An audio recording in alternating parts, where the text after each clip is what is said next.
I just got a question. Do any of you all even still like America anymore? Like, I'm talking about the people who are complaining about Doge. The fact that y'all are bitching and complaining about the fact that we are finding out that our government has been laundering money and spending it on stupid shit for years is beyond me. Beyond me. Ain't no way in hell that y'all could be okay with the government spending money on this shit that they've been spending money on. I know y'all didn't okay this. Do y'all want to hear what the hell they've been spending money on? I'm quite sure that y'all have heard samples. Well, here, let me give you a couple of more bites. $7 million on various projects studying magic. $1.5 million to use kittens in a study to analyze motion sickness. $6.9 million studying smart toilets that recognize the user's anal print. $2.3 million to inject dogs with cocaine. $118,000 to study if a metal replica robot, Thanos, by the way, it's for Marvel Comics Thanos. I know everybody knows who Thanos is. Could really snap his fingers.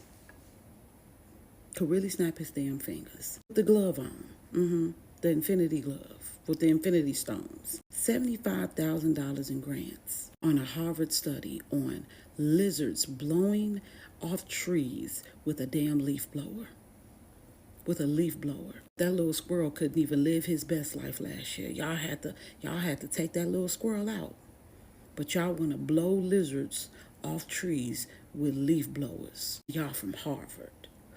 $611,000 to evaluate microaggression among Latinx individuals with obesity. $87,944 on the role of the estrous cycle and nucleus accumbens signaling on incubation of oxycodone cravings in female rats. I'm just reading it how it sounds. Not to mention in 2023, we spent $150.7 billion on the people who are currently protesting and burning our flags right now. So, yeah.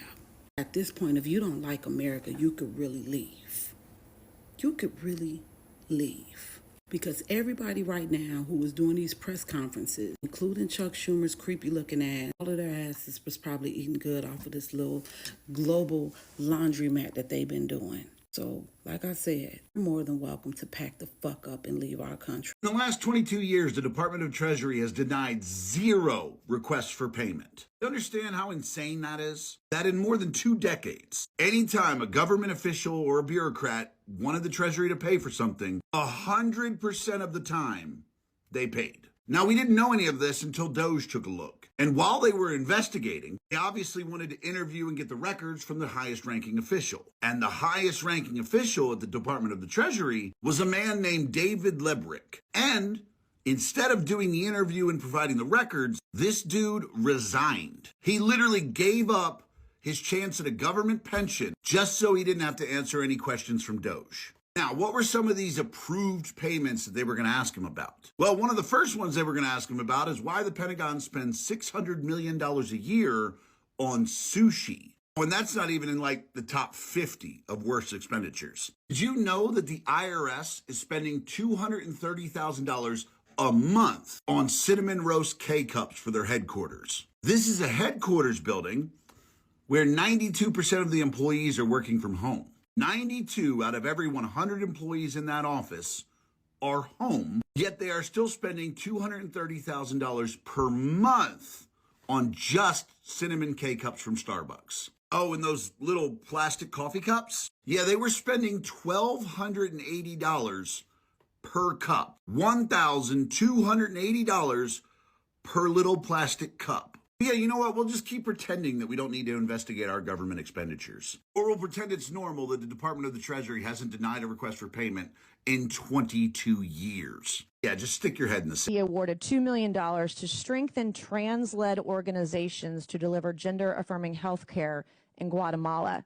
So to each of you this morning, does this advance the interests of American citizens paying for trannies in Guatemala to the tune of $2 million? Yes or no? Governor? I have no position. Of course you don't. Okay, USAID awarded over $750,000 to fund alleviating loneliness among migrant garment workers in India. Does this advance America's interests, Governor? No. No. I have no position. USAID awarded $1.5 million for providing a gender-sensitive response to migration at the Venezuelan border. Does this advance America's interests, Governor? No. No. I have no position. Does this advance the interests? Okay, so USAID awarded $4.3 million on October 1st, 2023 to a group to fund comprehensive health services for men having sex with other men in South Africa. Does this advance the interests of American citizens, Governor? No. No. I have no position. I bet you don't. Okay. USAID awarded $1.5 million to advance diversity, equity, and inclusion in Serbia's workplaces and business communities by promoting economic empowerment and opportunity for LGBTQI plus people in Serbia. Does this advance America's interests? No. No. Nope. You have no idea, right? Okay. USAID awarded over $70,000 to a group to deliver a live musical event to promote the U.S. and Irish shared values of diversity, equity, inclusion, and accessibility. Does this advance the interests of America? No. No. No position. No position or no clue. Okay, USAID awarded $1.5 million to fund strengthening community support structures to upscale LGBT rights advocacy in Jamaica. Does this advance our interests? No. No. No position. USAID awarded $28 million to a group to facilitate the economic insertion of Venezuelan migrants and refugees in Peru and Ecuador. Does this advance our interests? No. No. No position. Okay, USAID awarded $17.5 million to fund voluntary medical male circumcision overseas. Does this advance America's interests? No. No. No position. I don't know what circumcision overseas has to do with America First either.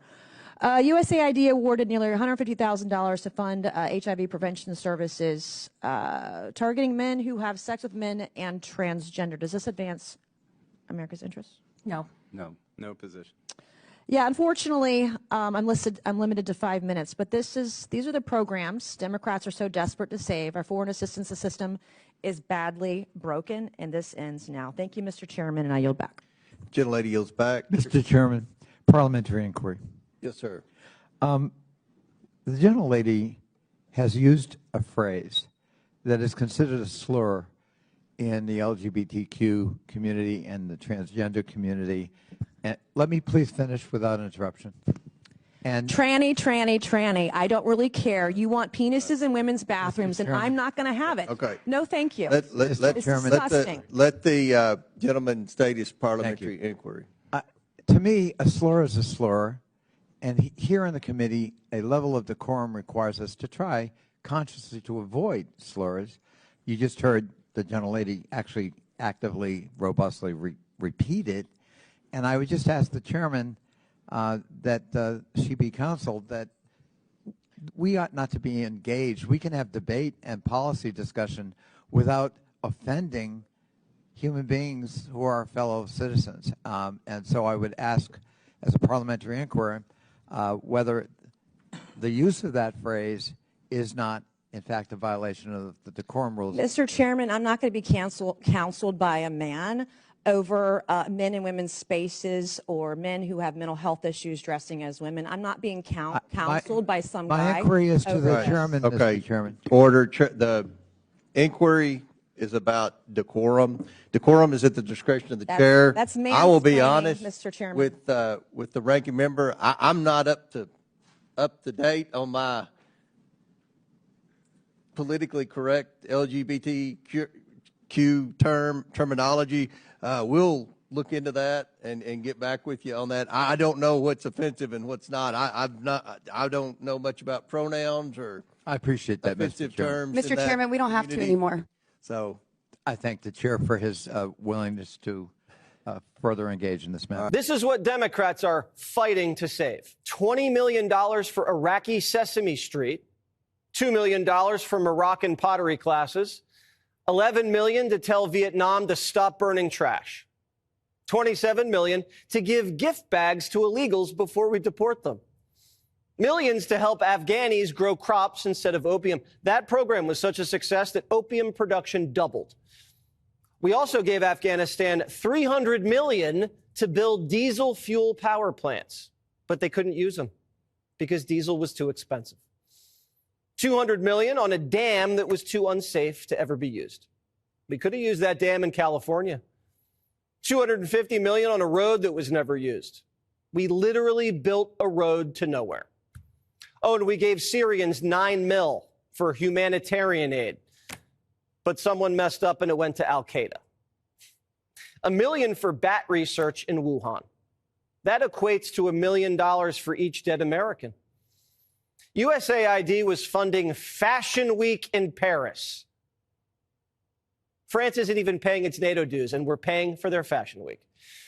USAID's a $40 billion deep state social justice slush. Hello, overtaxed citizens. Here's your daily update. Before I begin, I want you to remember the same folks in Congress freaking out about Doge and their audits are the same ones that wanted to hire 80,000 new IRS agents to audit you. In a bold move, President Trump has announced that he wants Ukraine to provide the United States with access to its vast reserves of rare earth minerals in exchange for continued military and financial assistance, according to a recent article from the Gateway Pundit. He emphasized that while the U.S. has been providing substantial support to Ukraine, European nations have not matched the United States level of aid. Trump stated, "We're handing Ukraine money hand over fist, we're giving them equipment, and the European Union is not keeping up with the United States, and they should pay their fair share as well." Now here's the cool thing. Ukraine is known to possess significant reserves of critical minerals, including titanium, beryllium, manganese, gallium, uranium, zirconium, graphite, apatite, fluorite, and nickel.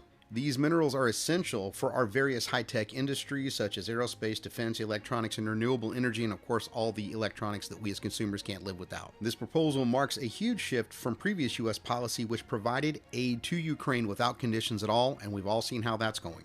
It underscores the administration's focus on protecting taxpayer dollars when we provide foreign aid. What's up, America? Wasteful spending from USA Aid. So here's some examples of the wasteful spending that your tax dollars went for USA Aid, the division of the government that was just shut down by Trump and Elon Musk. So the first was $38 million in total for HIV research about transgender people in South Africa. Millions of dollars, approximately $35 million, went to labs in China. I'll just let you dissect that one. We got $1.5 million for a Serbian LGBTQ group known as Group Come Out. That was so there was less workplace discrimination in Serbia. Hey, what the fuck? So then, of course, we have $2.5 million for electric vehicles in Vietnam for some fucked up reason. We also have trans care clinics in Vietnam. That was a couple $2 million. Don't forget the overall LGBTQ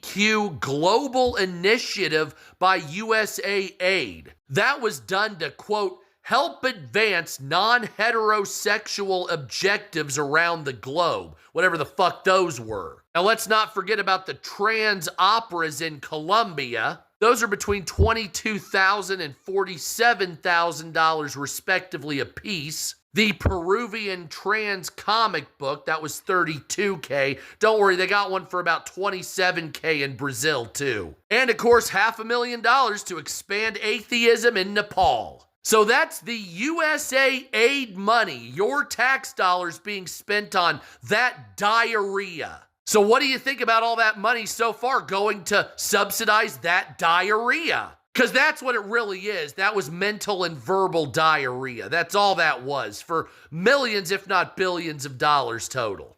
Jesus Christ.